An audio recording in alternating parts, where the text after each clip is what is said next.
This conference will now be recorded. Hey, Jim. How are you, Mayor? Good afternoon and welcome, everybody.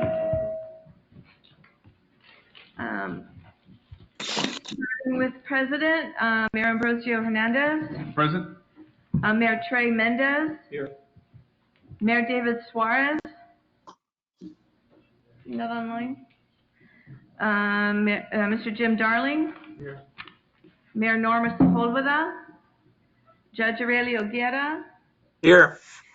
Thank you, sir. Commissioner David Garza. Here. Thank you, sir. For Hidalgo County, we have Commissioner Eli Torres. Thank you, ma'am. Commissioner J.R. Garza. Here. Thank you, sir. Councilmember Johnny Garcia. See him. Mayor Rick Salinas. Thank you. Commissioner Omar Quintanilla from McAllen.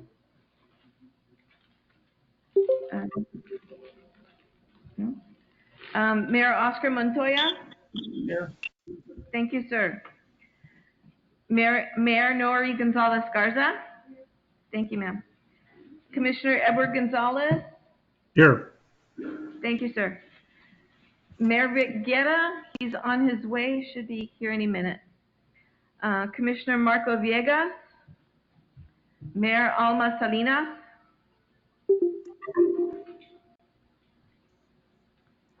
And Mayor Gus Olivares. And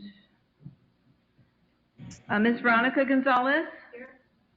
Mr. Paul Hernandez. Here. Do you have your camera on, sir? Can you turn that on? How about that? Not Here. yet. Ms. Claudia Hernandez. Mr. Troy Allen. Here. Mr. Ronald Mills. Here. Mr. Eleazar Garcia Jr. Mr. Sergio Contreras. Ms. Lupita Sanchez Martinez. Here. Mr. President, we have a quorum. Great, thank you. Invocation. Mayor Rice.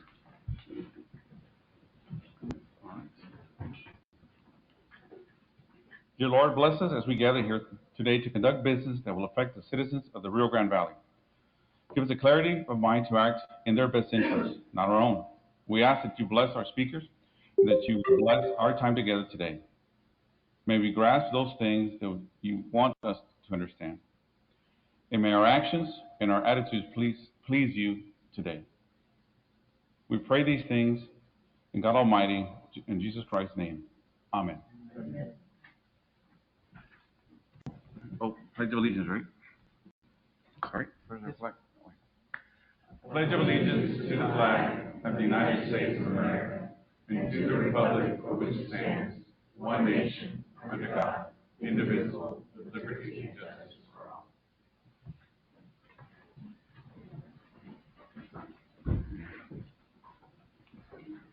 Okay, so item 2 is consider an action on approval of minutes. Did everybody have a chance to look at the meeting? Any corrections, additions, or commentary before we approve? Move to approve. I heard somebody approve. David Garza? Motion to approve. Second. Okay. Any discussion? All in favor? Aye. Opposed? It passes. Thank you. See, public comments, anybody? Yes, Mayor, we do have 2 public comments. Do you want me to read it off or do you want to? Public comments. Red Cross. This is not public comments. I can wait. This is public comments. Okay, Mr. David Luna from the Red Cross. As a reminder, you have 3 minutes to address the board. Please step up to the podium.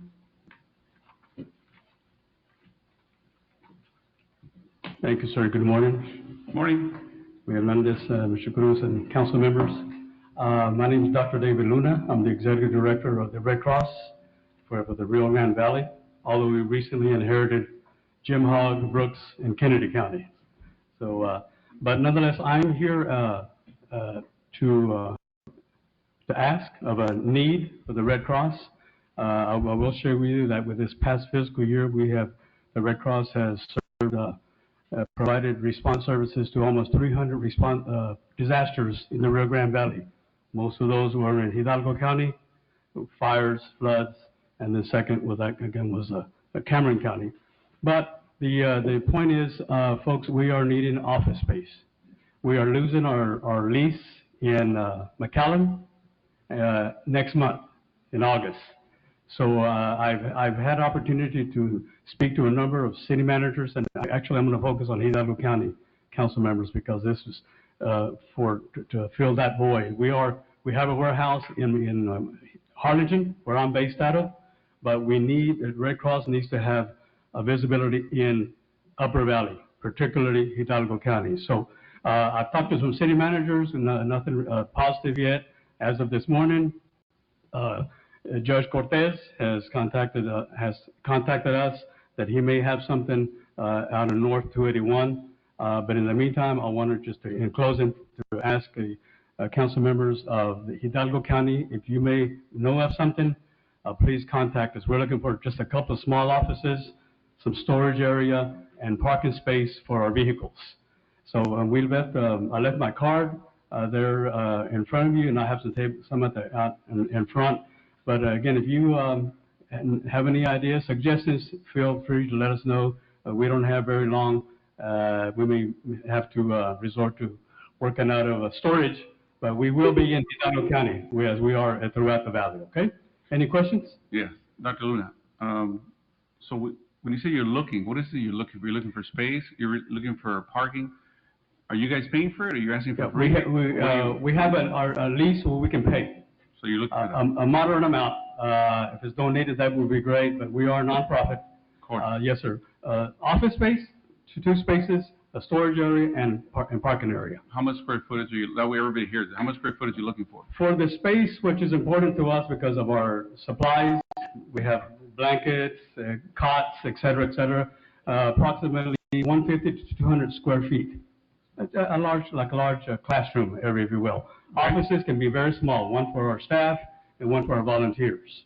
And again, parking in the parking lot somewhere for one vehicle and for a trailer. For a trailer. Yeah. And all that is negotiable, folks, but we do need to be in Hidalgo County. Okay. Okay? Oh, I'm sure we'll find something for you, Doc. Thank you. Gracias. Thank you. Yes. That's what Doc said. You already have one in Cameron. Yes, sir. Hidalgo. Well, oh. It's in Williston? No, he's from Williston. Oh, sorry. But yeah, but it's in Harlingen, Cameron, so, all right, I understand. Are you saying you need one in Williston?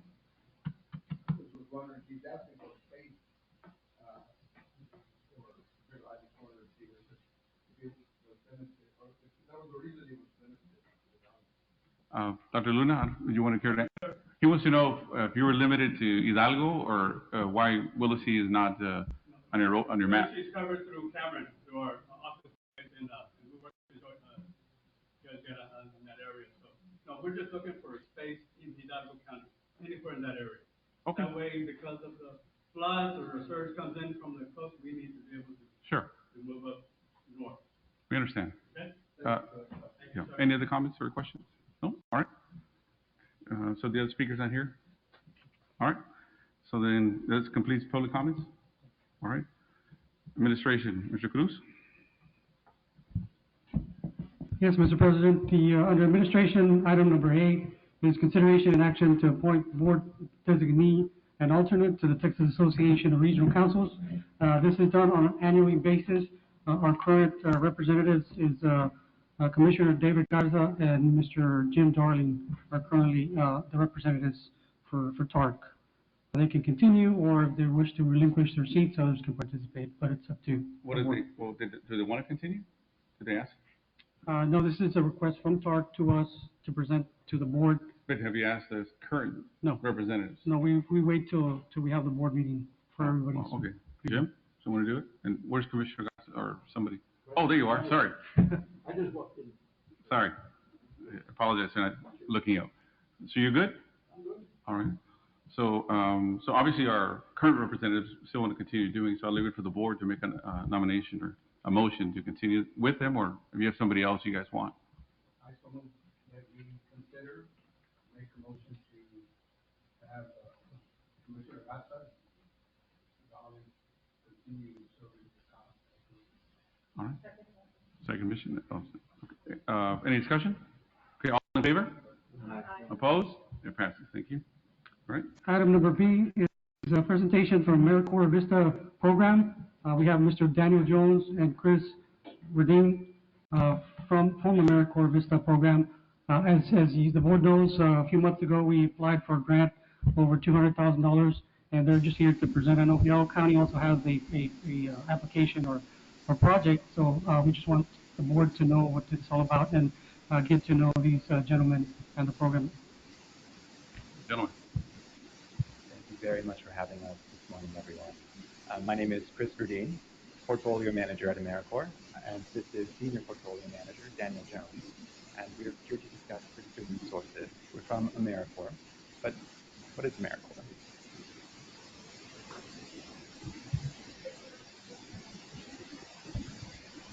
How's that? Okay. Excellent, thank you. Excellent, thank you very much. AmeriCorps is a federal agency charged with mobilizing people across the United States to fight poverty. Today, I'd like to discuss with you Volunteers in Service to America, otherwise VISTA, as I'll refer to it moving forward. Next slide. To reiterate, VISTA fights poverty. It is primarily a people project. AmeriCorps awards your organizations, your partners, the human capital to build capacity at these organizations to help alleviate poverty in your communities. Now, as you listen to the rest of this presentation, I'd like for you to consider what is on your organizations or that of your partners' wish lists that you could complete if only you had the human resources to do so. What's something that's continued to get pushed back onto the back burner because, however important it is, you don't have the time, you don't have the people. I yield the floor to Daniel. Awesome, thank you. Next slide, please. So as you know, in businesses, they have basically a person to help them build capacity in their organization, someone to create and build something new or expand something that they already have. Nonprofits usually don't have that. City and local governments usually don't have that as well. So what we're offering is someone who's dedicated to do something that you dreamed or wish you had, but you don't have the time to do. What AmeriCorps Vista members do is basically create partnerships. There's a business or or organization that you want to partner with, they can do that as well. Expand programs, either your volunteer program that you want to have or a WIC program. Build something up from the start. You've always wanted to start something. They're there to help you start it, and then can secure funding, grants, whatever it is, basically in-kind resources. They can write grants for your organization to bring funding in. That's what AmeriCorps Vista members can do. Next slide, please. And so when we talk about that opportunity for you and your organization, is to differentiate between indirect and direct service. So you already may have people already doing the direct work. Indirect service, what AmeriCorps Vista does is work behind the scenes. So it's the grant writing, it's building that volunteer programming. It's basically doing things that you wouldn't necessarily see. They're not going to be in the soup kitchen helping with homeless, but they may go behind the scenes and have a volunteer program, recruit volunteers for your organization. Instead of doing case management or teaching, maybe they're creating the curriculum or lesson. So it's that behind-the-scenes work that I think is very helpful, but nonprofits usually don't have either the time or the money to pay someone to do that, and that's kind of what we're offering right now. We're offering people funding for your organization to be able to run and do those things that you're not able to do. Next slide, please. So you're thinking like, okay, why would anybody do this? So basically what we do is provide benefits for your volunteers, what we call members.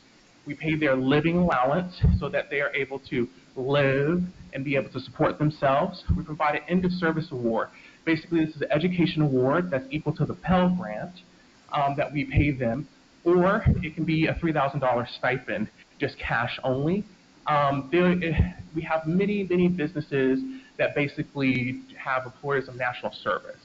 So basically, if they finish their service, they could go to a business or a nonprofit organization who are already hiring people because they know the resiliency, they know the passion, and they know the ability and the skills that they have that they learn from this program. Health benefits as well, dental, vision, regular, professional development as they grow, and non-competitive eligibility, or NCE. So if they apply for a federal government job, they'll be put in front of everyone else. And I think that's very helpful, and I think with the educational work, people usually go for that as well. Next slide, please. So that's it. We know we have a short time, but we have our contact information on the screen. Again, my name is Daniel Jones. This is Chris Sheridan. Our email addresses are there and our phone number as well. And we wanted to leave time for some questions. Thank you, Mr. Jones. Yes, Veronica.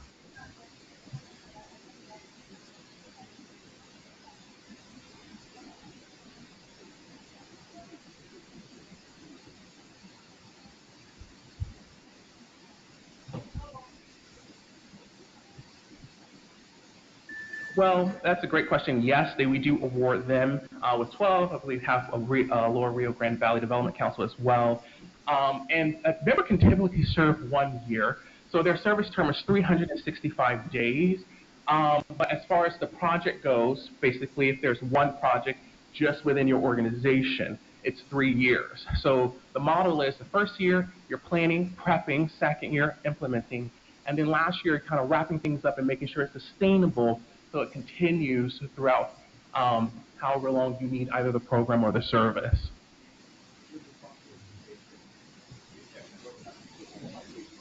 Can you get to the mic? There you go. If the sponsor organization is satisfied with the member's performance and the member would like to re-enroll, they are more than welcome to, and they can continue to do so for, I believe, up to 4 service terms. Yeah, so they can 5 years, which is great, that they can serve up to, so you can keep them if they want to continue. Also, if you're an intermediary organization, meaning that we give you resources to give out into the community, so you choose who you partner with and give them those members, you can continue for however long you want, basically. But for a standard project, the resources for 3 years, because we want to make sure that they can build it and then they leave and allow your organizations to continue. Great. Anybody else? Any other questions, concerns? No? Thank you, gentlemen. Great presentation. Awesome. Thank you. Thank you. We will share a follow-up email through. Yeah, thank you. Thank you. Thank you. Okay, next item is item C, consideration and action to approve procurement and payroll and human resources system. This item is a summary is on your agenda, in your packet. So the LRGVDC is requesting approval to purchase and upgrade, and basically it's non-existent right now. So we're actually implementing this new payroll and human resource management software service system. The cost, as you can see, is initially is $55,614.75, and a one-time implementation fee of $15,901. Subsequently to that, on a yearly basis, it would be $60,843.25, and it's based on headcount, the amount of employees we have at the current time, and every year following the purchase of this solver. It was the vendor that was selected was through a IPA Technology Solutions, contract number, as you can see, R200701. This satisfies our procurement processes and requirements, and so this was budgeted under the LRGVDC indirect budget at the beginning of the year. Not too specific, but it was based on equipment, and so staff is recommending approval. I'll be happy to answer any questions. Okay. I'll make the motion to approve this is Montoya for discussion. Montoya. Any discussion? Yes, Commissioner. Who was doing this before? Nobody. Everything, as I like to call, it's funny, but Manual. we were doing it manually. Yeah. We didn't try to find, or no local firm applied to be able to do this work? Yeah, we are eligible, or we can go through state contract, HGAC. We did do a budget, or as you can see there, an assessment, cost assessment analysis of at least two firms. Obviously, the other one was too expensive, and it's based on our needs, and most importantly, that we can afford it, because all this is being paid through indirect, not necessarily, you know, through the programs. But this is a benefit for the entire COG, and it's funded by indirect, and we're limited on that amount that we can. Does any local firm apply? No, it was done through the contract IAP technology solution. Okay, thank you, sir. Yes, sir.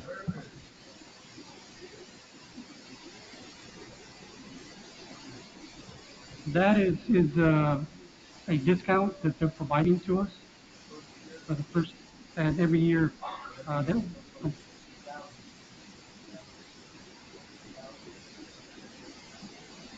it's yes, it's an implementation, but it's going to be based on every year. And again, it's also based on headcount. So right now we currently have 162 employees. So it's going to be based on that, but it fluctuates every year. So, correct. Oh, yeah. It's a little bit hard to quantify at this point in time, but just from past history, we'll be able to save time and money, effort internally within our HR and also finance department. We're trying to bring the COG into modern, technology. So, And for compliance and issues, it's a whole lot yes, easier. easier. Does this replace any employee? No, not at this time. Any other questions? Okay. Nobody?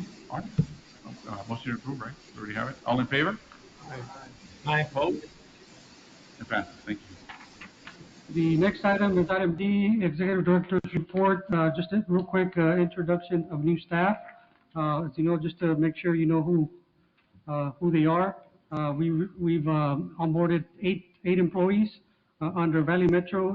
The names are Jimmy Garza, George Huerta, Elizabeth Arriaga, and Stacy Garcia. In AAA, our aging department is Maria Martinez and Cesar Merla. And the other last two, RGV 911, Diana Castillo and Ruby Garza. So that's it for that. And so the next item number 2, staff recognition for years of service. Unfortunately, we have not had the opportunity to put staff in the spotlight because of the pandemic. I think the last time we did this was back before 2019. And so we have quite a list to go. I think we have over 40, but we're going to do half this month and the other half next month. And so for this time around, Mayor, if you could approach the podium so you can present the awards, if you don't mind. Okay. We are. I'm going to have staff. We're going to categorize. We're going to touch bases on the 5-year, 10-year, and 15, and we have one for 20 years, and we have one for 25 years. So I'll turn over the mic to Sarah and Becky. Hi, everyone. So we're going to be doing this in groups. So there's a group of 5-year service members for our organization. Their names are Alma Teresa Lozano. She's from our AAA department. Rosemary Valdez, also from our AAA department. If you guys could stand. Yolanda Cuellar in our finance department, Jose Luis Hernandez, who's in our 911 department, Selena Vallejo, also 911, Dennis Moreno, also 911, Rosemary Contreras, 911. And again, these are individuals who have been with our organization for 5 years. So if you would like to come up, we can present you with the award. Yeah. Don't be shy. Y'all better looking at me. Don't worry. They're good.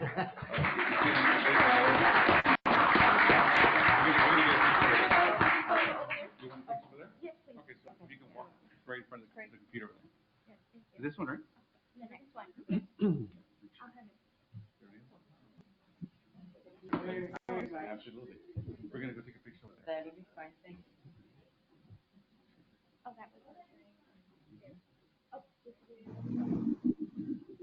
Where's Yoli? You should get the right name. Yeah. Oh, Yoli. My apologies. My glasses. Sorry. You pass it by. Thank you. And this is Mr. Hernandez? Hernandez, yes? Yes. Ms. Vallejo? Yeah. Good. Now we got the order, and That's Mr. right. Moreno. Sorry about that, Mayor. That's right. Yes, yes, sir.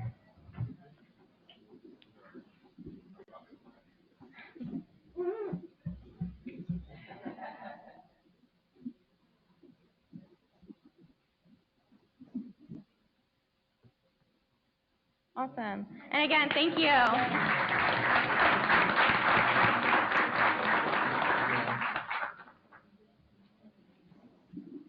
I'll bring that up at the end. Good point. Yes, sir. Yeah.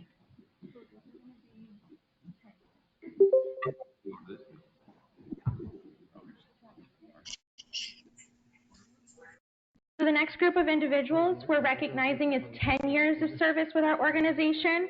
Their names are Dora Moreno in the AAA department, Monica Rocha within our AAA department, Valerie Ramos within Community and Economic Development, Celeste from the Finance Department, and Jose Garcia also from 911. And again, these are 10 years of service.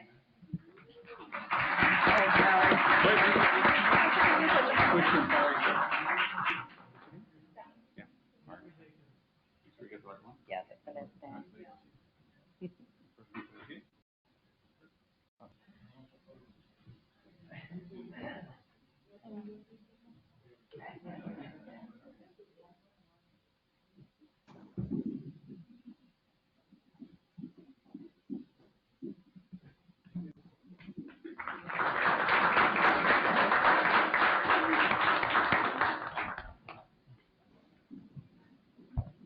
So our next group of individuals is 15 years of service with the Lower Rio Grande Valley Development Council.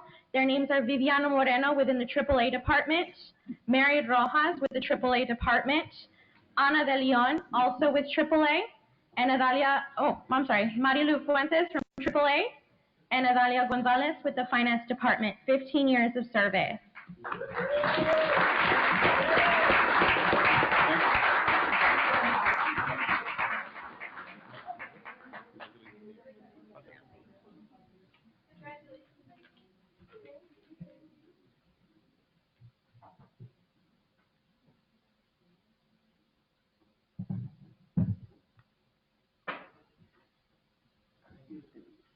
Yeah.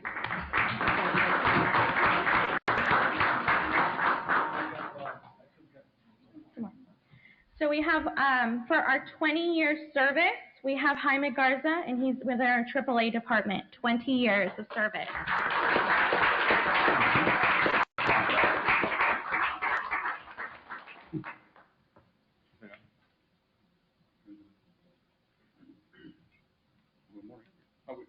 Go to the front, Jaime, please. We're going to get your picture over there. If you don't mind. Is your name already? No. We'll just get Okay. So we would also like to recognize our 25-year service member. She's our finance director, Ms. Crystal Balboa.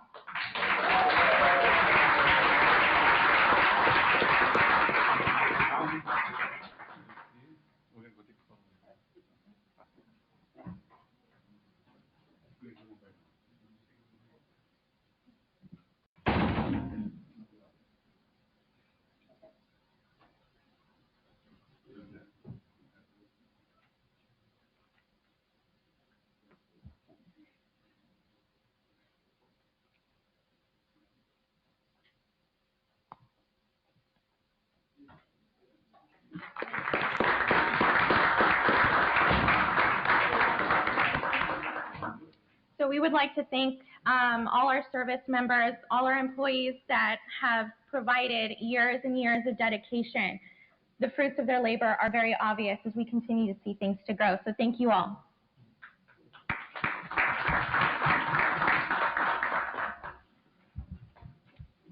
To everybody who got your award, congratulations to you. As you know, the most valuable asset that any company has is its employees. You are absolutely the jewel of the company. Congratulations to all of you. Okay, the item number 3 is updates on regional news, funding opportunities, training, and legislation. In the interest of time, it's been provided in your packets, and so just some of the items to be mindful of. Just wanted to point out the topics of interest is, as you all might already know, Broadband Development Office has released their state broadband plan. That's online and it's available through the report that I provided. There's some links, hyperlinks within. You can actually click and go straight to the reports. The other item would be the TDA, Texas Department of Agriculture extended their 2022 grant application deadline. The date is highlighted on the reports as well as the other pertinent information. The last one would be the OMB issues information on single audit compliance requirements for ARPA recovery funds and emergency rental assistance programs. That's available in your report. And of course, there's a link in there to browse through the details. I'll be happy to answer any questions. That concludes my report. All right, thank you. Anybody have any questions? No? Mayor Mendez, I know you guys are doing broadband. How's that going? Good. Yeah? We're just trying to stay hot on your tail, Mayor. Yeah. Well, No, but we were fortunate that our broadband plan is, it's a hybrid. It's a public-private partnership. Yes, so sir. the city's bringing about 19.5 million ARPA funds, and then we have a third party that's putting up 70 million. Wonderful. The last mile. So. Yeah, it's great. And I know for Jim and for McAllen, they had already initiated Wi-Fi and some others. So a lot of communities are pushing forward with a necessity, right? It's no longer a luxury. Everybody it's almost a utility. You need it to survive in this world. So congratulations to everybody, and I hope everybody uses that information being provided going forward.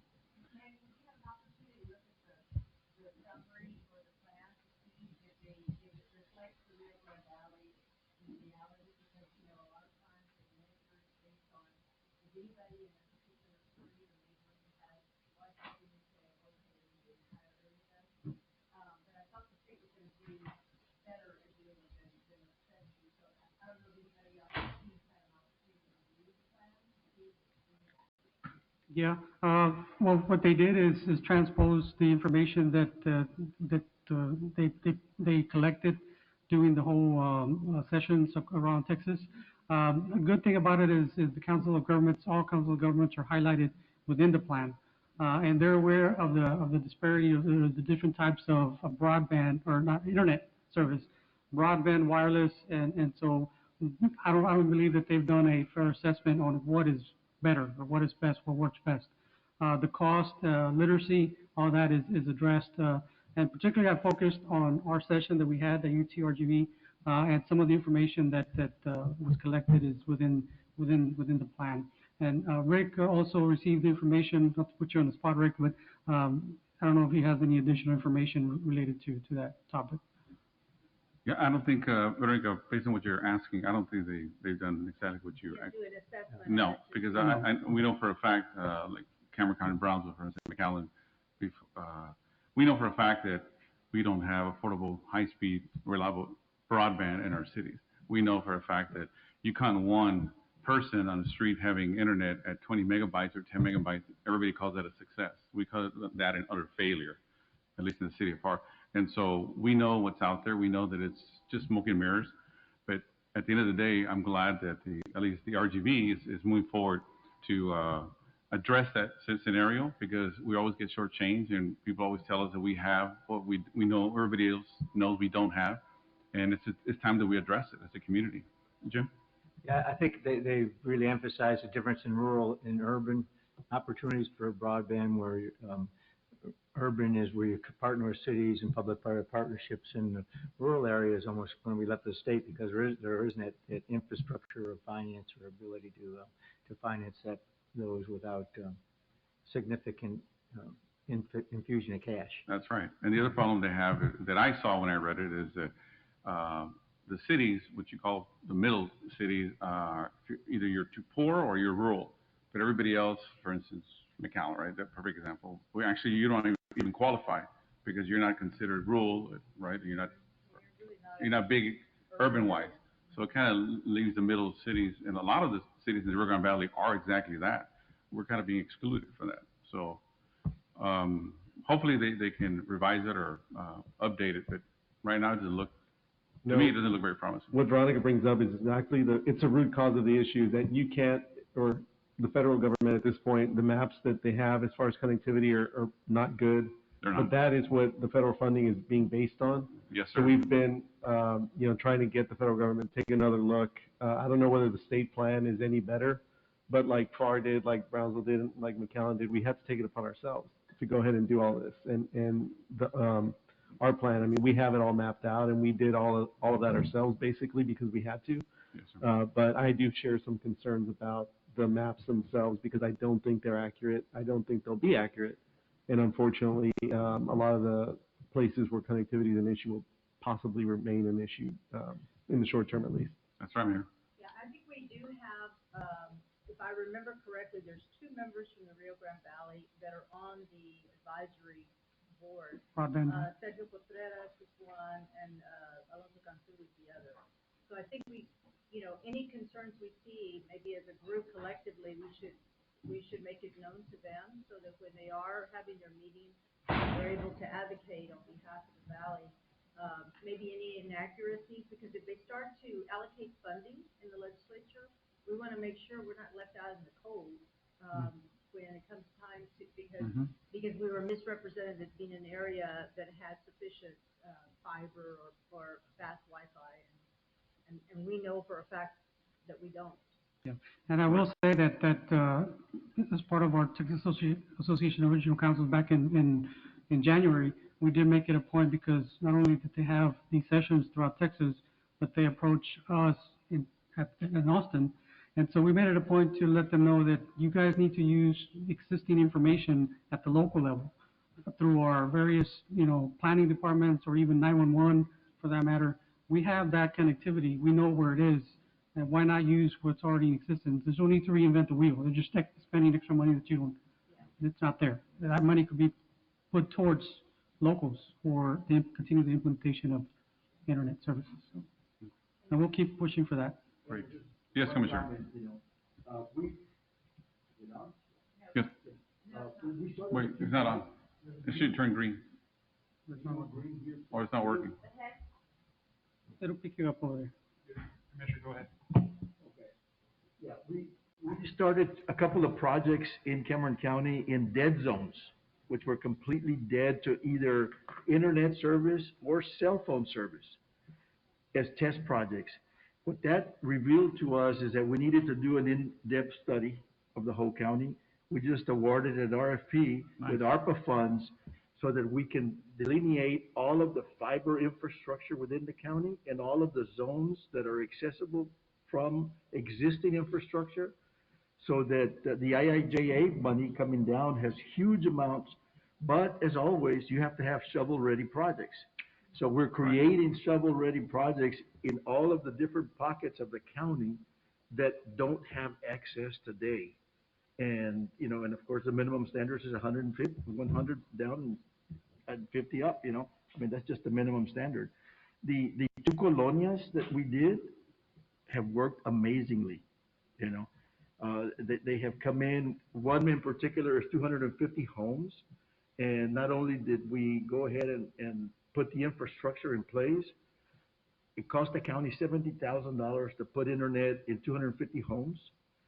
The people that live in those colonias, of course, qualify for the ESSR monies. Yeah. So they get, we had somebody go with an iPad and sign people up. And, it works great. It takes work. The other project is in Arroyo City, which is a nice, isolated area of Cameron County that doesn't have very good cell service or broadband service. And that's a 3.5-mile project. It's a little more expensive, but that's also turning out to be a great project. But more importantly, the RFP will create shovel-ready projects. And that's what I encourage all of you to do, If you don't have a shovel-ready project when the money goes out, you're going to be starting from scratch. That's right. So invest a little up front and get things rolling. Absolutely. For all the communities, it's we had I call it a blessing, but we were found to be the least connected city in the entire United States, the city of FAR. Some people saw it as a negative. I saw it as an opportunity. So what do? We started with our colonias. We started with a pilot program with the school district, and we proved the fact that it was real. And now our colonias, as we speak, are being built out. Then they have 500 megabyte speed, upload and download. I don't even have that, right? Because we're starting in the most needed areas first. But can it be done? Absolutely. But it's what Commissioner is saying as well. As community leaders, you need to invest a little bit so you can be ready. Because when that money comes through, you can acquire it. Maybe not all of it, but at least a large chunk of it can be helped out. And everybody's doing their part. I know the county had put, Hidalgo County had put in a Wi-Fi network as well to some of the dead zones. And so from Hidalgo, we're very grateful that that's being done. But everybody's doing their part. But we just got to get there all together. And sooner or later, we'll be able to connect with Brownsville, right? That'll be the goal. Well, they're connected already. Yeah. It's the best kept secret they got over there. Yeah.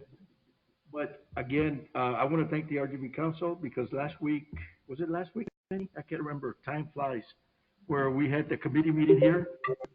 Yeah, they hosted a committee here, and we were able to bring up to that committee on disparities in economic growth the fact that we are very fragmented in broadband connectivity, so that hopefully that will lead to more opportunities for the whole valley to access federal dollars that are out there and available. Mm-hmm. Yeah, we're gonna be ready. Gotta be ready. Shovel Spend ready. some money. Shovel ready. I agree. Anybody else have any comments, concerns? No? Okay. Next item, sir. Next item is item number 5, Director or Department reports. Item number 8, Community and Economic Development, Mr. Rick Carrera. Good morning, everyone. I do have a follow-up comment on the broadband discussion, and it kind of tees in or actually dovetails with what I'm fixing to promote. I have no action items this month. I'm just going to give some programmatic updates. On July 14th, here in a few weeks, I will be hosting the Regional Recovery Workshop here in conjunction with EDA, FEMA, and several other state and federal agencies. All are welcome to come. I'm hoping that I think y'all should have received this save the date. There's an RSVP email address on there. If you are interested in attending, by all means, please let us know. We'd like to get everybody here. It should be a really, really good event, especially for those here who are looking to at least get some face time and to speak to some of the officials with the state and local agencies, or federal and state agencies, beg your pardon. More importantly, the State Broadband Office will be the lunchtime speaker at this. So the hope and the intention is that person, whether here or virtually, will be here to give some updates on what's going on with the recent broadband plans and the rollout and that kind of thing. And I'll comment, and I'll mention Cameron County Commissioner. They've done a good job, only because I spoke to someone about 3 or 4 months ago who they literally drove the streets of Cameron County. The issue with the connectivity lies in the fact that it's all based on census tracts. So if I'm living just within the boundary line of the census tract and I have connectivity, and then Mayor Hernandez is living on the far side of it and he has no connectivity, they count that census tract as having connectivity. So what the most successful applications, based on what I've seen and researched, the most successful applications have done is they literally drive the streets and figure out where the lines of connectivity end and where they start, regardless whether it's in the census tract or not. It's a lot of legwork. I mean, no doubt, and a lot of time. But that's just what I've noticed. And I think, and this may be something I pose to the State Broadband Office in terms of a question is, are they going to do anything to help overcome that? Are there resources out there, or can they petition NTIA, the National Telecommunications Infrastructure Act, those people to kind of maybe relax those rules? Because, and as you mentioned, Mayor, beyond the census tract, cell phones, sometimes they beat, cell phones actually meet the requirements for what they consider high speed. So if you're in a cell phone and I'm in Arroyo City, and I live in Arroyo City and I'm using everything off my cell phone, it's like, well, there's connectivity. So those are just things to watch out for as people move forward with this kind of thing. But please remember July 14th, like I mentioned, and we'll resend this out later today if we need to. In terms of workshops, tomorrow is our Watershed Protection Plan meeting. That starts at 9 a.m. It goes from 9 a.m. to noon. We have speakers from UTRGV, from RATES, University of Texas at Austin, and also a speaker from the Museum of South Texas History. Took me a minute to figure that out. Anyway, so that is tomorrow, 9 a.m. The more the merrier. It is a hybrid event. We'll have the event in here. So you're welcome to dial in online if you'd like. If you're welcome, you're more than welcome to show up as well. The Road to Recycling, that happened May the 28th. That was a successful event again. The highlights and pictures are in the back of your packet. We don't have the final numbers yet. Right now, the estimate is that minimum 13,000 tires collected that day. We'll have the final numbers next month, but we wanted to share at least the highlight pictures and whatnot with you this month. The tire study involved with tire collection is still ongoing. We'll have an update on that at our next Solid Waste Advisory Committee on August 23rd, beg your pardon. And speaking of tires and things of that nature, the Texas Commission on Environmental Quality came and did a site visit with us earlier this month. Huge success. They toured a couple of the projects that we funded through our implementation grant program, and they were extremely happy with that. In terms of updates also, we have a current draft of our economic resiliency plan in hand. We're working on that. We're working with our third-party consultant to finalize that and to keep that moving forward. Manuel mentioned TDA grants. I know it's really late in the process, but if somebody has any questions on those, especially the downtown Main Street improvement, if they have questions on those, they're more than welcome to reach out to me. In a previous job, I actually helped some people with some of those downtown improvement grant applications, and I might be able to provide something value added to those if they want to reach out. The next RURAC meeting, and guys, I apologize for all the updates, but there's no meeting next month. I figure I'll just share these with you now. The Regional Water Resources Advisory Committee, the next one is July 20th. For those who are familiar, there was a ton of water-related events that happened this month, including the Stormwater Task Force and others. And the chair of that committee, Commissioner David Fuentes, and I agreed to postpone this to July 20th and use this July 20th meeting to just kind of get a roundup of everything that happened and was discussed during the June 20th water-related meetings. The Flood Infrastructure Fund program is going very well. Matter of fact, at the Stormwater Task Force conference, I moderated the FIF-related project working group, and that was a huge success. We were actually able to enjoy the presence of the Water Development Board there with us that morning. And in terms of meetings, Mayor Darling will know this very well because he and I have had several conversations about this meeting. The next Region M meeting is on July 6th at 9:30 a.m. And I don't think I have any other updates other than the water levels. And the water levels, of course, this graphic is at the back of your packet. Jim, do you want to kind of fill us in on that? Yeah, the water levels below 30%, which for all your cities, you have water conservation plans that are adopted, and Water Supply Corporation, any potable water supplier needs to look at their conservation plan to see what you're supposed to do when it drops below 30. And I'd probably also look at when it drops below 20 if it keeps up. The report now is over 10 days old, and we haven't had significant rainfall since then. Just kind of the historical, the drought of record for us, at least to reservoir levels, was in 1998 when 1906, a little more than 19% was in the reservoir systems. And they actually did a Brandeis study, so it wasn't so much that the cities wouldn't have water. They use about plus or minus 250 to 275,000 acre feet. It's whether you can get the water to the cities without ag water being sent also. So I'll put that study up, ask Manny to put that up on the website so you could all take a look at that. Hopefully we never have to go to that, but please look at your water conservation ordinances that you published, and Region M has them, and Texas Water Development Board, TCQ, to make sure you're in compliance with that. One last thing I forgot to mention. Our friends at the General Land Office, they're having a flood study meeting going on at the LRGV Commercialization Innovation Center, which is right across the road from us, across Texas there. That starts at 1:30, goes from 1:30 to 3:30. That might be something that some of the folks here might be interested in attending this afternoon, since you're in Wesco already. Please stop in. Representatives from GLO are there. If at the very least, it's a good way to go ahead and meet those folks, because I spoke to them yesterday and the day before, and they assured me they would be here in person. They drove down from Austin. So with that, I have no other comments. Does anybody have any questions?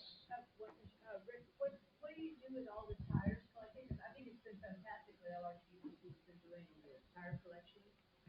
The reason I ask is I was at a Startup Texas competition in Brownsville a week and a half ago, and the young man that won is with Valley Tire Recycling. He uses the tires and crumbles them and makes all kinds of products with them. And so I just wondered what we're doing with all the tires we collect. It really depends on the entities and where they send them to. Like some may have Valley Tire Recycling under contract, and some may have UTW, some may send them to the Brownsville landfill. It really depends on. So we reimburse for the processing, but what happens with that, we can't mandate what happens with it. But the majority of them are looking for good markets with what to do. And Mayor Hernandez asked that question last month, if not the month before. It depends what the markets dictate, right? So if the market's really looking for aggregate, things that they can use for aggregate on roads using tires, then obviously that's a good market for it. Some of them use them for playground filler, you know, paint it that nice orange or red, whatever color they want to paint it, that kind of thing. So there's a lot of uses for them. It really depends on what they decide they're going to use them. Ideally, you want to keep them out of the landfill. The unfortunate thing is, based on information I've seen, heard, and had discussions with people on, if the markets aren't real strong, sometimes they end up holding on to it because they turn into little small pellets or large chunks or whatever. They'll hold on to it. Sometimes some of it does get disposed, unfortunately, or sell it. Does anybody have any other questions? All righty. Thank you all. Thank you, Rick. The next item is item B, Health and Human Services, Ms. Margarita Lopez, Director of AAA. Good afternoon, President and board members and everyone else. It seems like we have a full house today. I do have 3 action items. I'll start with the first one. Consideration and action to approve contractor for direct purchase services pool. We have San Jose Healthcare, and they're requesting to be added as a vendor to our pool. They will be providing homemaker services and respite services to all 3 counties. Make a motion. Second. Any discussion? All in favor? Aye. Opposed? Thank you. Second action item, Advisory Council recommends approval to add respite services to AmeriCare Home Services. They already provide homemaker services. They're requesting to add respite services. Next question.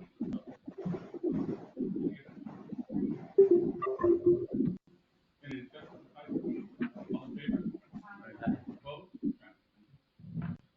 Thank you. Third and last action is to approve contractor to amend their rates for Stay Healthy Home Care.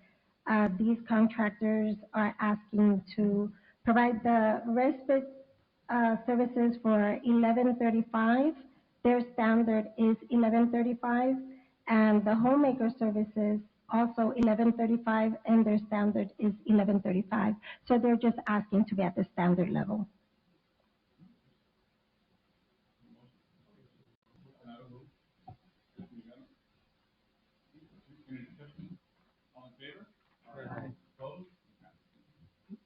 Thank you.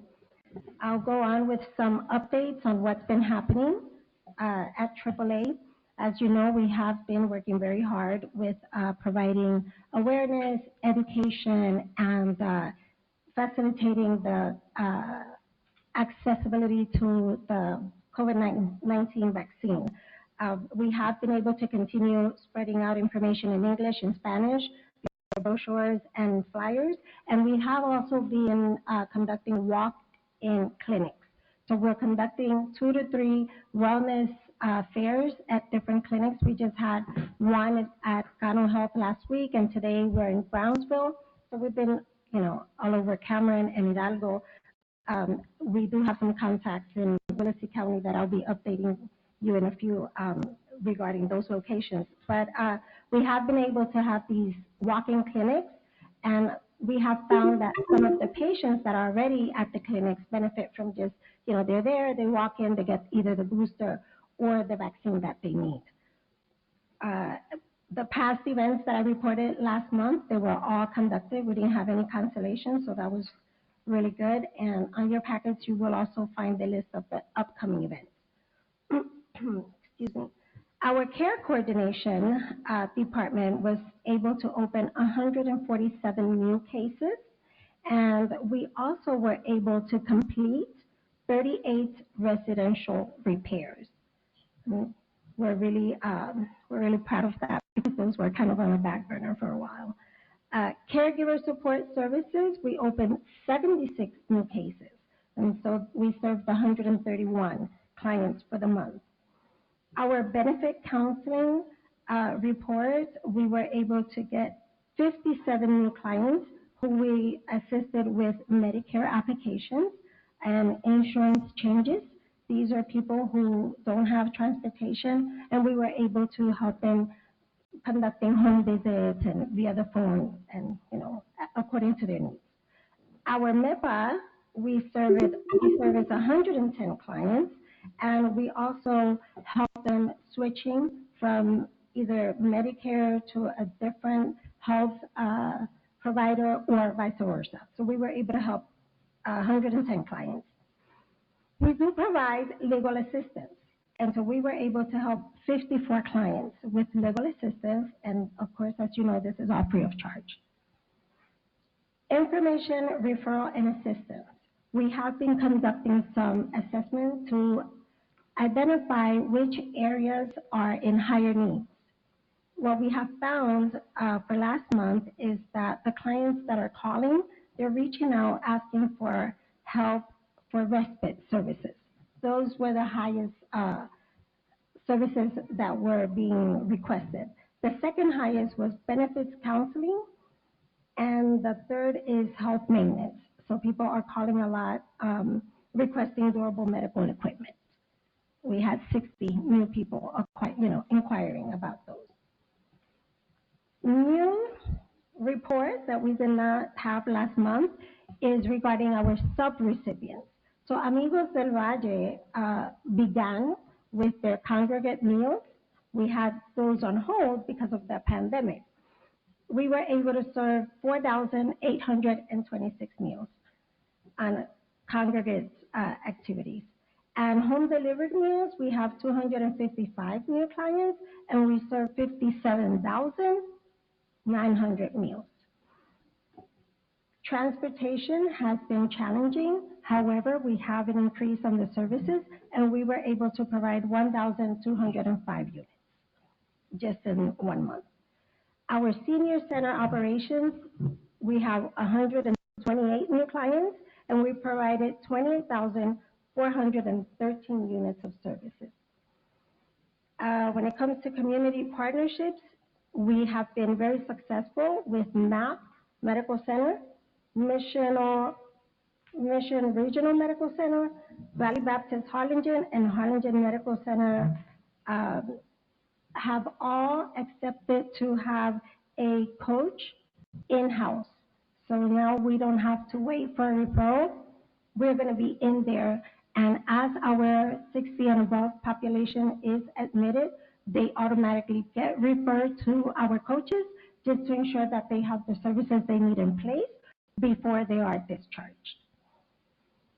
When it comes to staffing, last month I reported that we were interviewing for 2 supervisor positions, and as you can see, we did fill out those positions. Harlingen Satellite now is providing in-person services. We do have one of the program supervisors that we hired in place there, and now the satellite is available to you all for any trainings or any meetings that you may want to have there. That's all that I have. I know that I had offered some information, and I do have that. I'll facilitate that after the meeting. Great. Any questions? Any questions, concerns, comments? No? All right. Great job. Thank you. Thank you. See. Okay, next item is item C, public safety. First is Mr. Rene Perez from Criminal Justice Homeland Security Program. Good afternoon, Mr. President, Board. I have no action items to present today. I do have status updates on the program, but before I do state that, I do want to let everyone know, last week we met with our Homeland Security Advisory Council meeting, a committee meeting. We also sent an invite to all the chiefs of police within our region, and the reason we did that is because we're planning to have an active shooter event as far as training for teachers and or school staff members. And honestly, I see the need for it. I know that we had a great turnout. Out of the 50+ invites that we sent out, we had about 40 people, 18 people in person, and the rest online. And it wasn't all the chiefs, but they did send their representatives. So everyone had a good input as far as how to present this information, because we're not in any form or shape of being an authoritarian, or we don't have no authority over teachers. But I did reach out to Dr. King as well. He's the executive director for Region 1, and we had his blessing. He said, whatever you all do, count me in. We'll disseminate the information. So we do have a tentative date, which is August the 4th, which is why I want to let you guys know if y'all are, we're definitely going to do a hybrid. I know that I spoke with Mr. Saldana and other EMC coordinators within the region. They said that a classroom, anything larger than 60, 70, you'll start losing them.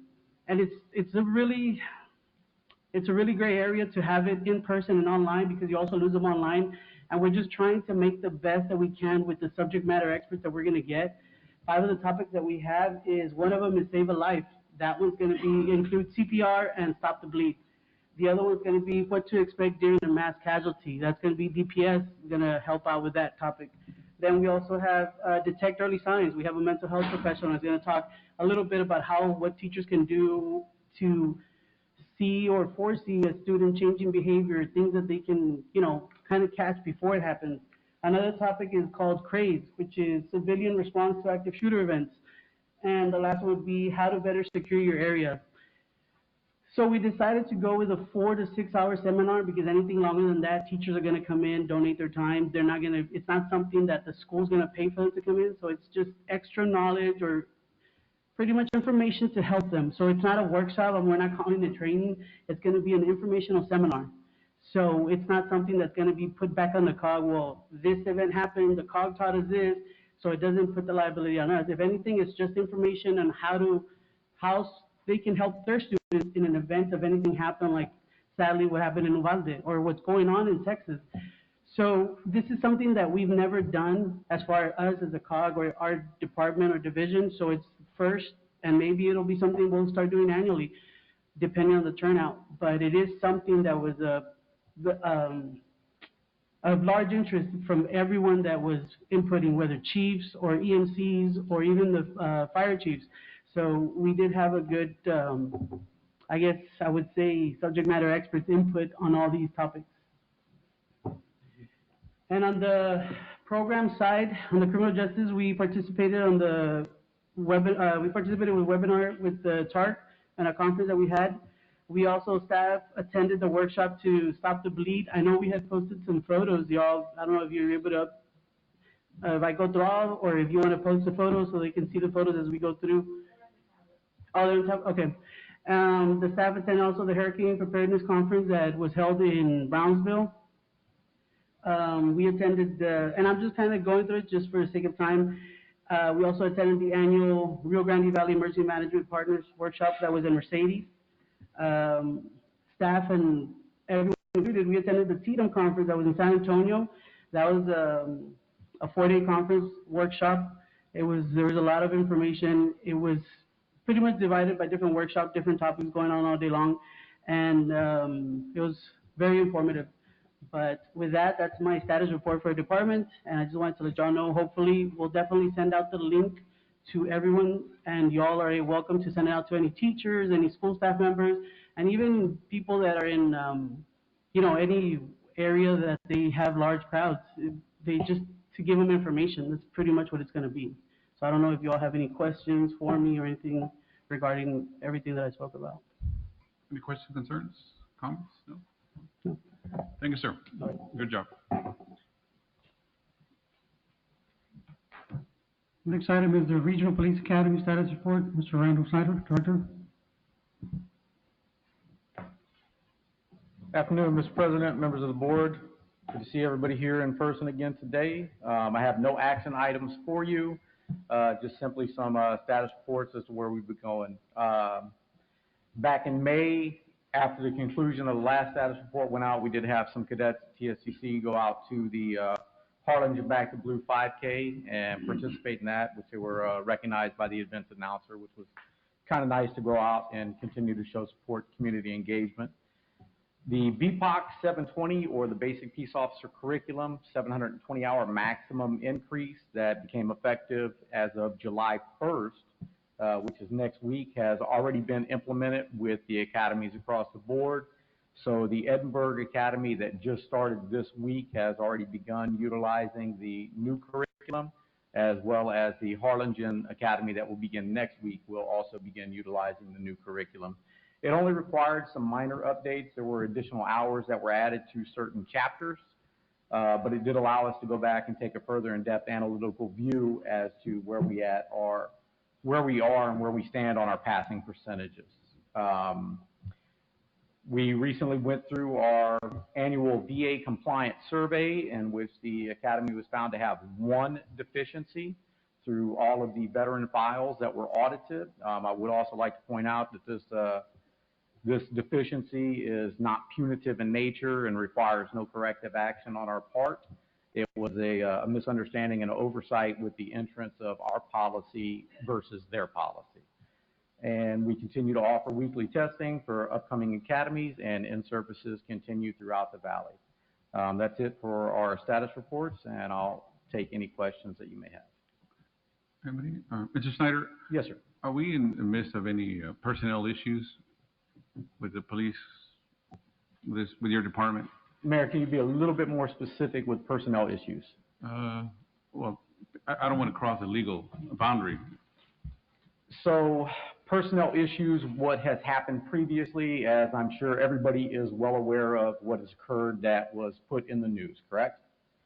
Okay, so what I will caution, one, is what everybody knows, especially, you know, as politicians or city figures, right? We know that we can't read and believe everything that we see in the funny papers, right? So what occurred was there was an incident, and upon notification of the incident, I began an immediate and prompt investigation, and that individual was removed from the class.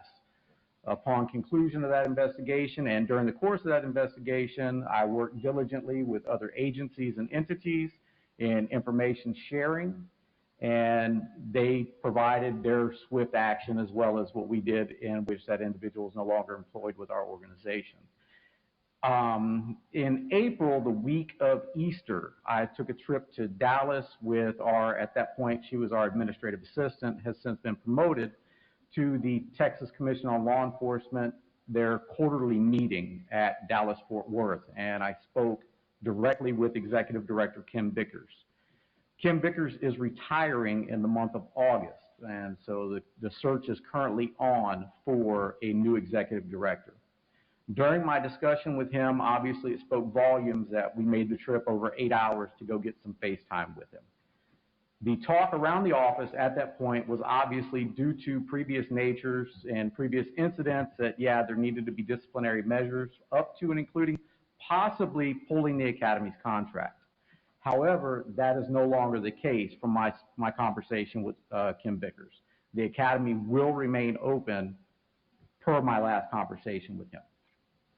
What exactly, and for the public, remember, there's no one watching, what exactly are we, when it says Regional Police Academy, what exactly is our role as LRGV for the Rio Grande Valley? What are we doing? Our role as the Regional Police Academy is to cooperate with agencies throughout the region to determine their needs, to implement training, to deliver training, to train cadets for the future of law enforcement, to turn out quality officers as opposed to a quantity of officers, which is why we've worked diligently with our curriculum, which is why over the course of the last 3 years, our academy holds, of the 2 colleges and our academy, why we hold the highest success rate on the TCOL first attempts. The report that was released in January 2022, we at this point have an 87% first-time success rate. And we will continue to analyze and determine where it is that we can go to get back into the middle and the upper 90s. However, the decline would be with the implementation of the new 1696 curriculum that came out in 2010, which redesigned the academy overall. So what we do for the community is to deliver quality training, to make sure that officers are duly qualified when they hit the street, to make sure that we are completing the task of the legislative mandates, to make sure that the officers remain qualified, to make sure that they do not fall out of compliance by us providing the opportunity.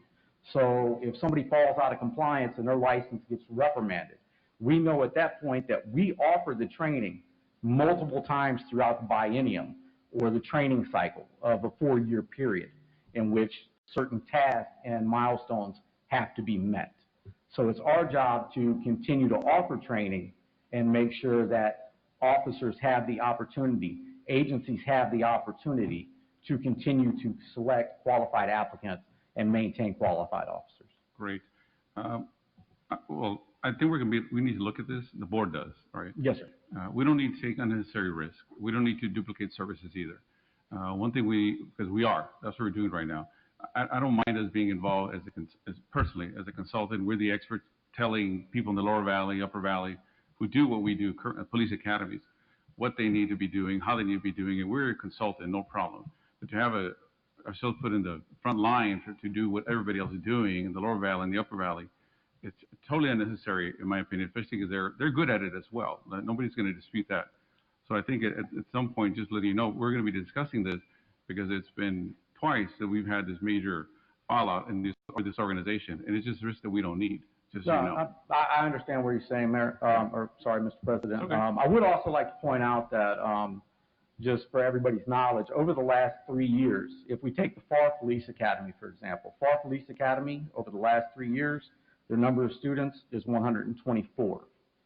Over the same period of time, those that have attended the Regional Police Academy through LRGVDC, we've had 235. Texas Southmost College, 191. So there's an ample area and space for multiple training providers. So McAllen PD has their own police academy, and everybody's aware of that. And they've maintained at this point a 100% success rate, which is tremendous. However, McAllen PD only trains McAllen PD. So if I hire you, Mr. President, and you are a police officer, you are going to the academy. If I hire you and you are not a police officer, you are going through the academy, which is a standard that a lot of the larger agencies up north do, Corpus Christi, several of the agencies as you go north. It does not matter the status of your certification, you will attend that academy, which is why McAllen only provides services for that McAllen. Now, they do provide in-service trainings that officers can attend, but as for their academy, that's what they attend. So of those 3 that I did mention, Lower Rio Grande Valley Development Council, we maintained a 92.34% success rate, and we have never fallen under the 80% threshold of those last 3 years. FAR Police Academy maintained an 87.097 over the same period, the last 3 years. However, they had a 77.77% over the last fiscal year. Texas Southmost College, at this point, their 3-year period, 77.77 for the 3-year period, with a 53.96% success rate over the last year. So that's what I mean when I say it's quality over quantity. Now, we're still producing the most numbers out of the academy, and we're still able to maintain the highest success rate. So that's fine. When I get stopped at the police department, I never ask them what they got on their exam. I never ask them how many times they took it. When you see a physician, you don't ask them how many times you take the board, what medicals you go to. They provide the service. That's correct. Quality. Okay. In a city, every city and every county, I'm sure, they have their police departments. We're in charge of quality, not you. We are. If we have a bad officer, we'll deal with them. You don't have to do my work for me. We'll do it for you. Yeah, I'm just telling you, hold on a second. And if we have a capacity problem, which I've never heard of, but if we have a capacity problem to train the next generation of police officers, I'm sure we can find a solution, whether it be with Cameron County or Hidalgo County, whoever it is doing it, including the city of McAllen. I doubt the city of McAllen is so close-minded. They're very good partners every time I've spoken to them, that if they need to open it up their ranks, and if STC or Brownsville, whomever it is doing it, if we just speak to them, and that's our prerogative, right, not yours, our prerogative to make sure we have the capacity to train good people, that we do it. And if it removes risk that we're taking because of stuff that we can't speak of in open forum, then I don't see why we shouldn't look at it, and we are going to look at it. I'm just letting you know. No, I'm not telling you not to look at it, and I would never suggest that. I would obviously encourage you to explore all options. However, Again, where it does come back to where, it doesn't fall on the academy, quality does fall, and it falls directly on me because out of everybody in this room, there's 2 people that go to jail. There's 2 people that have to pay the fine. That's myself and Executive Director Cruz. Because when they go out and I fail to train them adequately and to the best, or they act outside the scope of that training, I'm the one that has to go to court as the training coordinator. So I'll leave you with that, Mayor. Thank you. Thank you. Any other questions? No? Anybody have comments, concerns? Thank you. Thank you.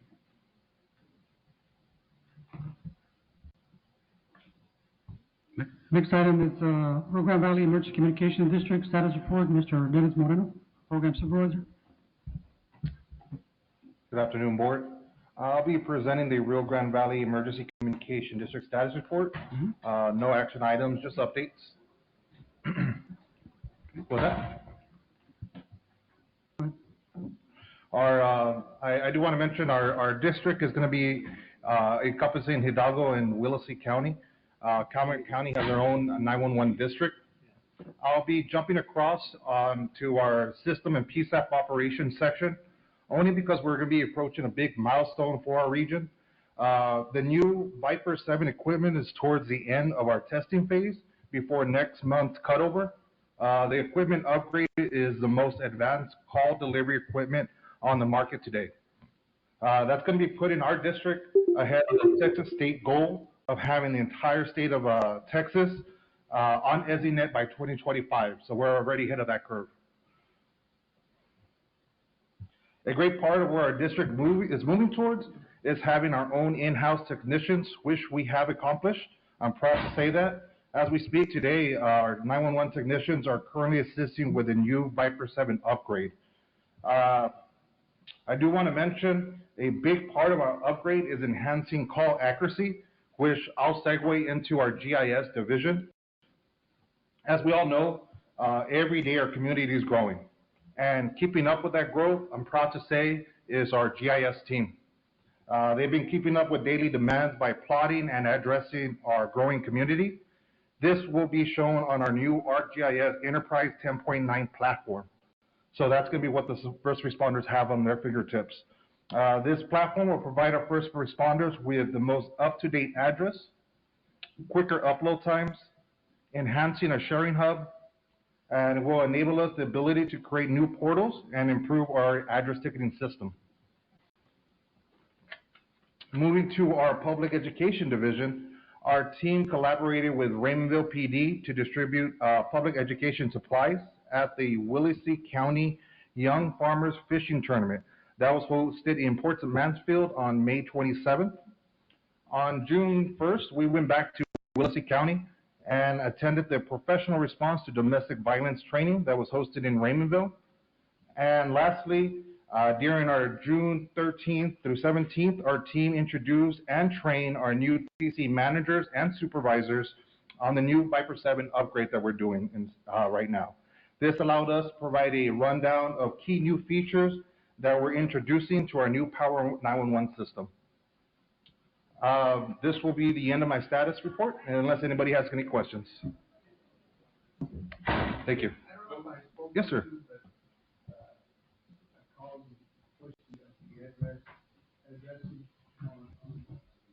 The plates? Mm-hmm. Oh, like I mentioned, sir, we're looking and evaluating our funding. When we established ourselves as a district last September, we started a zero budget. So in establishing, we had to start looking at what our expenditures are. So we'll be revisiting those probably next year. The reason being is because we don't have a state overview or oversight. So if a hurricane hits and a PSAP is out and unoperational, it falls on us as a district to make sure we get that back online. So with that, we're making sure we have enough capital just to sustain ourselves, and then we'll be looking into those programs as well. All right, thank you. Next item is item D, transportation, would be Mr. Andrew Cannon, Executive Director of the LRGVDC, or Maribel Contreras, Valley Metro Director.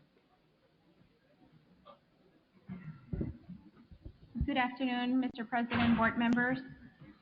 For this month, we only have one action item and the rest are status reports. For the action item that we have, it is an action item. Staff is requesting board approval for addition of a fuel card's use procedures to the Transit Operating Policies and Procedures Manual. The addition to Operations Manual is going to be on page 35, section 4.2. The procedures are going to outline the fuel cards authorization, assignment, use, fuel log, fueling approval locations, and documentation procedures for all drivers.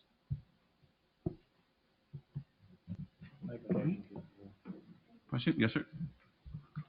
Any questions? Second? Okay. Yes.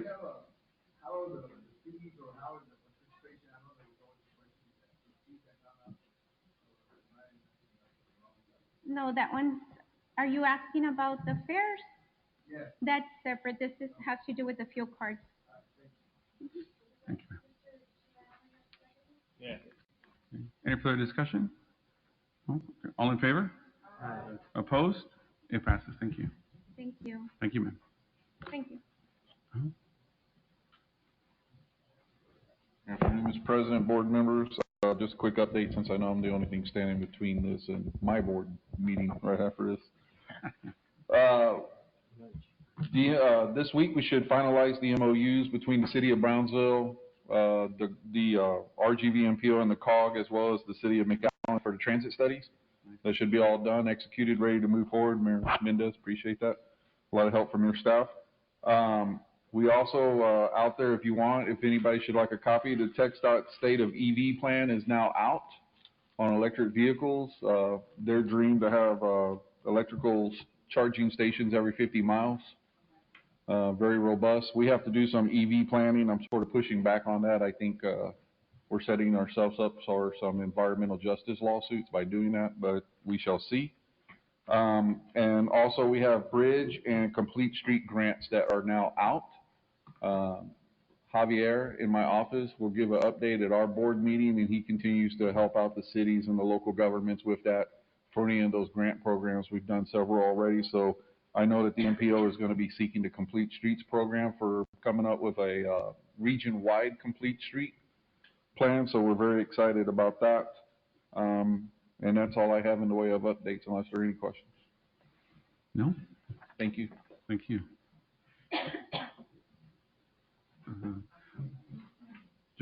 I just forgot to, I think Mr. Schneider already left. One thing I was going to comment on the previous discussion, we were talking about the police academy. So look, quality is used every day, and they throw it out there like it's some tagline. So are numbers. But look, I can only use healthcare as an example, right? When you guys need to decide what quality is, you can get, a physician can get an A+, he can get an A on his exam, but he's absolutely the worst physician when it comes to technique or when it comes to dealing with patients, bedside manners. They get sued left and right. So my point to what I was trying to inform the board is that we have unnecessary risks that we're taking. It's great that the academy is getting high scores, but that does not translate to them being an exceptional police officer, or that we're not going to get in trouble with that police officer at some point when they get hired. That's up to the cities or the county when they hire them, when they vet them, because it goes more than just a letter grade. And so we'll talk back. I'll bring that back to you guys and explain in more detail in private what the issues are. Also, under new business, I think we didn't recognize, do we have a new mayor or some popular demand somewhere in here? Mayor Garza, welcome. Can you speak in the mic? Turn it on, green button. It's a little monito on the right side. Oh, there it is. There you Okay. go. That's why I call it monito. Okay. Well, I'm just thank you, and I'm happy to be here. I'm happy to be back. I think I might have missed a meeting or two in the interim, so again, I'm happy to be here, and I'm hoping to form some really productive partnerships with all of you. So, absolutely. Well, welcome, and Thank you. I'm sure you'll keep leading the city in great ways, I'm sure. Mr. President, real quick, just another new mayor that we have, Mr. Gus Olivares from Rio Hondo. Oh, my apologies, sir. I didn't know that. Welcome. Congratulations. Welcome to our. Good afternoon. I'm new to this table, but I've been a mayor for 10 years. Have you? And 2 as a city commissioner. So Congratulations. it's an honor and a pleasure to be here and learning and meeting everyone here. I know I've met some of you guys throughout the years. I'm excited to be part of this board and looking forward to making some great decisions and moving our communities forward. Thank you very much. Welcome. Congratulations. Didn't learn the first time, huh? Came back, more headaches? No, this is my first time actually being part of this board. As mayor? So, but as mayor, I've been doing it for some time. I also work for Cameron County as great. a director for environmental health services. So I'm glad to be part of this team. Good people. Yes, sir. Good. Thank you. The last thing, if you notice, there was we deleted the legislative update only because there was, we always get legislators to come in, and we had Congresswoman Flores, who was going to be attending, but did not confirm, so we removed it. The reason we want them to be giving update in that area and not under the first two, which is public comments or any other, is that we get to interact. We get to speak back. If you speak in any other part, it's inappropriate, and because that's not what you're there for. You're not under any of these items. New elected Congresswoman, we expect her to come by. She's I haven't met her personally, but I hear that she represents thus far her residents well. She's welcome to come once she confirms, and any other delegation. As you know, whenever we have Senator Cornyn or Ted Cruz or on the state, Chuy or Lucio at that time, they always came in person or they send their chief of staff because we always have questions, specific questions about items. They don't send a staffer because it's not fair to the staffer when we start asking questions. But I just want to explain why that wasn't on there, but we will put it on. Once we confirm that any and all elected official wants to speak or their chief of staff, we'll be happy to put it on. That way you have ample time and opportunity to question any and all concerns for it. So that's my new business. Any other old business? Unfinished? No? New business. COVID-19 is on the rise. Yes. In the 3-county area. I think we need to all be made aware of the fact that we've seen numbers go up exponentially in the last couple of weeks. We have a big weekend coming up this weekend. I know the island has been extremely crowded, and we see what's happening. It appears that the Omicron variant that is going around is a little more contagious than what was out there. Luckily, it seems to not be as virulent, so it's not hitting people as badly and hospitalizing them unless they have complex modalities with their medical issues. But we need to still encourage people to get boosted with vaccines. Sure. Our vaccination rate for booster shots in the valley, in the 3-county area, is not as high as we would like it to be. So encourage your folks to do that. Why is it occurring? Maybe you look around this room and you know why. At this table, I'm the only, well, 2 of us are wearing masks, Sure. We're getting very lax with wearing masks. It's important that we continue practicing mask wearing, especially if you're traveling, especially if you're in a group of more than your own family. So, right. Duly noted, Commissioner. Anybody else? Just real quick, Yes, ma'am. like I said, this is my first meeting, right? So I know that in one of the items that and I don't know how it works here, right? But on that you were discussing about the Regional Police Academy report, right? I think if it's something important that needs to be brought for us to have an open discussion, I think it's something that needs to be put on the agenda, right? So, I agree. Because, just to prepare ourselves for it, right? Yeah. And I don't know exactly what's going on at this moment with that situation, right? But I think it would be a great idea to add that to an item on the agenda. Yes, Mr. Cruz will be sending out information that is relevant to all the board members, and that way we can address it in open forum. Okay. Anything else? No? Okay, so we have a motion to adjournment. Did you get it? Second. Mayor, Casa, Ellie, all in favor? Opposed? Passed. We are adjourned. Thank you, everybody. Good.